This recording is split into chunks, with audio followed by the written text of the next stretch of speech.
Hi children, మనం కబీర్కే దోహే భావాలు రాసుకున్నాం, అయిపోయినాయి. తులసికే దోహే నేను ఎక్స్ప్లెయిన్ చేయలేదు, బట్ ట్రై చేయండి అని చెప్పాను. ఎందుకంటే కొంతమంది వీడియో చూడకుండానే రాశారు. ఆ సంగతి నాకు తెలుసు. వీడియో చూడకుండానే భావాలు చదివి రాశారు చక్కగా, వెరీ గుడ్. కానీ చూడండి ఒకసారి, చూస్తే మీకు ఇంకా బాగా అర్థమవుతుంది. తులసికే దోహే, ఇప్పుడు తులసికే దోహే కూడా మనం భావాలు మాత్రమే రాయాలి. మనకి ఎగ్జామ్లో పోయిమ్స్ వాళ్ళు ఇస్తారు, ఆ దోహేలు వాళ్ళు ఇస్తారు. అవి చూసి మనం ఆన్సర్ కింద దాని భావం మనం రాయాలన్నమాట. పేజ్ నెంబర్ 83 ఓపెన్ చేయండి.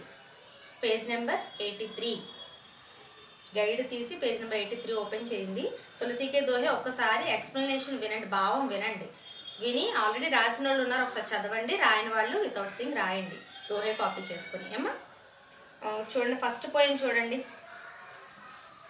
నేను భావం మాత్రం చెప్తున్నాను, టైం సఫిషియెంట్ సరిపోదు కదా ఇక్కడ మనకి వీడియోలో. టైం అంతా టేకింగ్ సరిపోదు. ఇక్కడ 10 పోయిమ్స్ ఉన్నాయి దగ్గర దగ్గర. ఓన్లీ భావాలు చెప్తున్నాను చూడండి.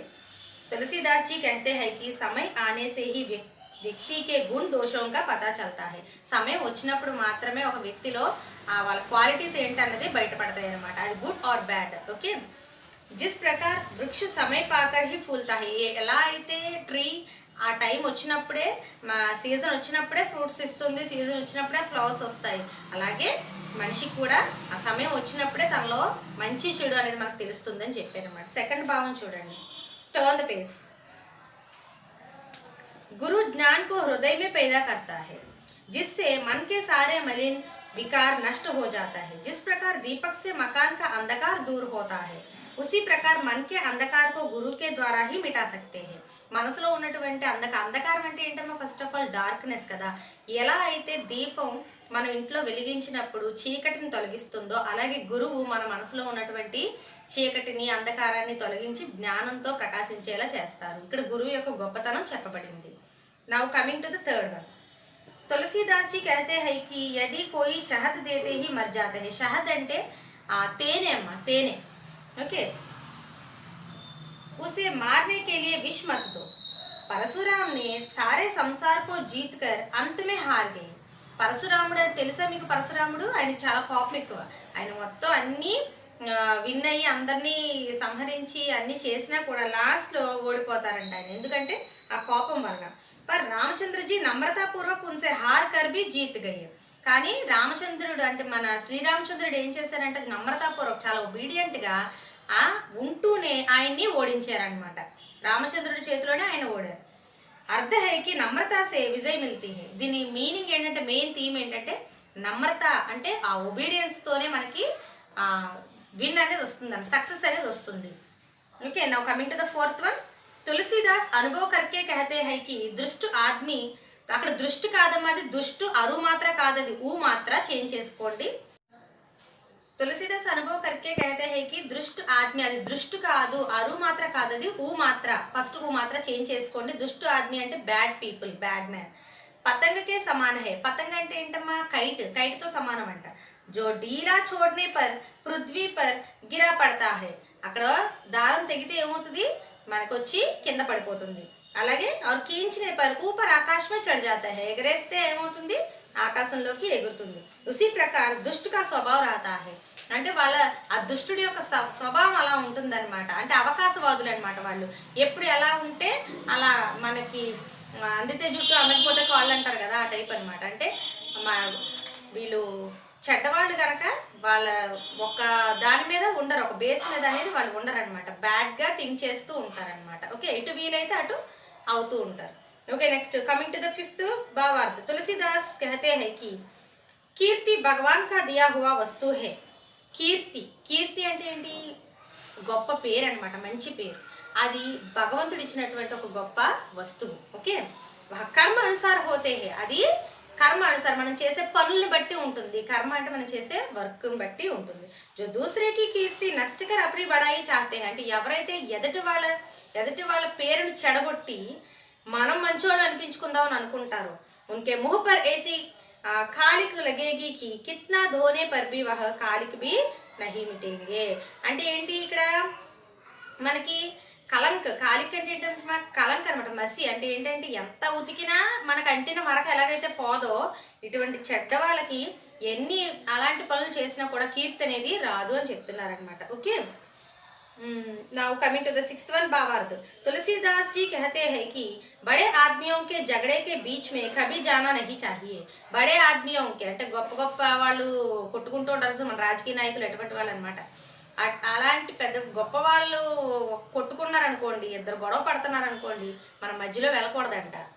बीच जाना नहीं चाहिए। लोहा और पत्थर दोनों परस्पर लड़ने पर बीच में रुई जल जाती है। అంటే మనం ఏంటది ఎలా చెప్పారంటే ఎగ్జాంపుల్ లోహ అంటే తెలుసు కదా ఐరన్, అది పత్తర్ అంటే ఏంటి రాయి అనమాట.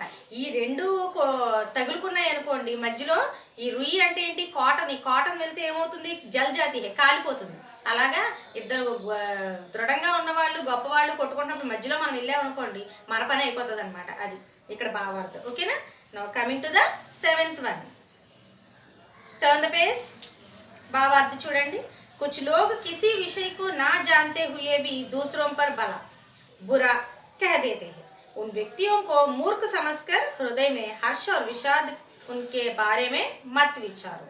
కొంతమంది మనకి చెప్పేస్తూ ఉంటారు చూడండి, కిసి విషయకో నా జాంతే హుయే బి, ఏ విషయం తెలియకుండానే అక్కడ విషయం ఏంటో తెలుసుకోకుండానే వచ్చి ఇది కరెక్ట్ ఇది రాంగ్ అని మనకు చెప్తూ ఉంటారు కొంతమంది. ఉన్ వ్యక్తియోంకో మూర్ఖ సమస్కర్ అంటే వాళ్ళు ఫూల్స్ అనమాట. ఆ విషయం ఏంటో తెలుసుకోకుండా నువ్వు ఇలా ఇది కరెక్ట్ ఇది రాంగ్ అని ఎలా చెప్పగలుగుతారు, చెప్పలేరు కదా. అటువంటి వాళ్ళని మూర్ఖులుగా అంటే ఫూల్స్గా భావించి హర్ష और విషాద్ उनके बारे में मत विचारो, దేని గురించి అయినా కూడా వాళ్ళ గురించి నవ్వుతారో బాధపడతారో ఏదైనా అనవసరం, వాళ్ళ గురించి అసలు పట్టించుకోవద్దు, మనసులో ఏమీ పెట్టుకోవద్దు అని చెప్పి చెప్తున్నారు. Now coming to the eighth one, Tulsidas ji कहते हैं कि प्राण के समान प्यारे होने पर भी बहुत दिनों के रोगी, दरिद्र, कटुवचन बोलने वाले और लालची ये चारों निरादर के योग्य है। उन लोगों को तुरंत छोड़ देना योग्य है. అంటే ఇమీడియట్గా ఎవరిని మనం వదిలించుకోవాలి అనేది చెప్తున్నారనమాట. చూడండి ఇక్కడ ఎవరెవరు ప్రాణ్కే సమాన్ ప్యారే హోనే పర్వి బహుత్ దినోంకే రోగి, ఎంత మనం ప్రాణంతో ప్రేమించినటువంటి వ్యక్తులైనా కూడా దీర్ఘ రోగి అంటే ఏంటంటే ఎప్పటి నుంచో రోగాలతో బాధపడుతున్న వాళ్ళు. నెక్స్ట్ దరిద్ర అంటే ఏంటంటే అసలు చాలా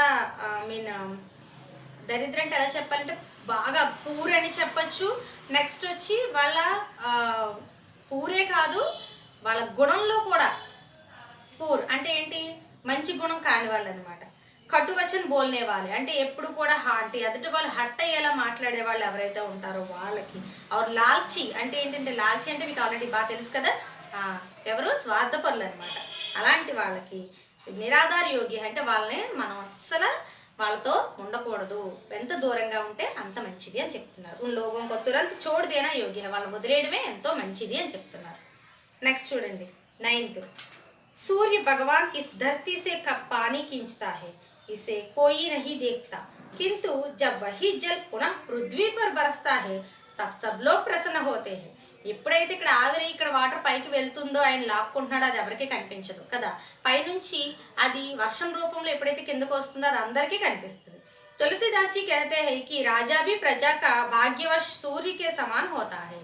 రాజు కూడా కింగ్ కూడా అలాగే ప్రజలను ఎలా అయితే ఇప్పుడు అది కనిపించలేదో సూర్యుడు లాక్కుంటున్నప్పుడు ఎలా అయితే మనకు అది కనిపించదో అలాగే రాజు ప్రజల గురించి ఆలోచించేది కూడా మనకి కనిపించదు అని చెప్తున్నారు.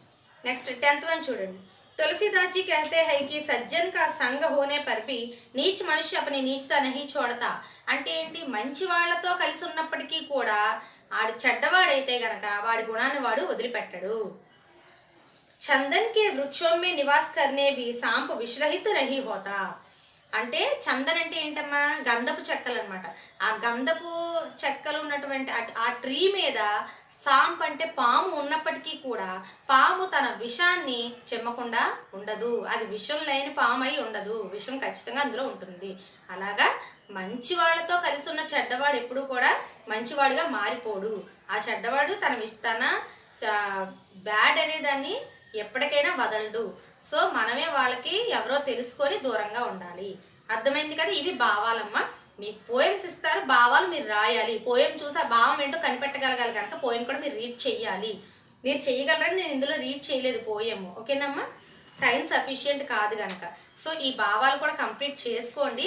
మీకు ఎక్కువ టైం లేదు, ఇంకా మనకి జస్ట్ 1 or 2 months ఉందంతే, కానీ మనకి ఒక పేపర్ కూడా ఇప్పుడు వచ్చి కంప్లీట్ అవ్వలేదు.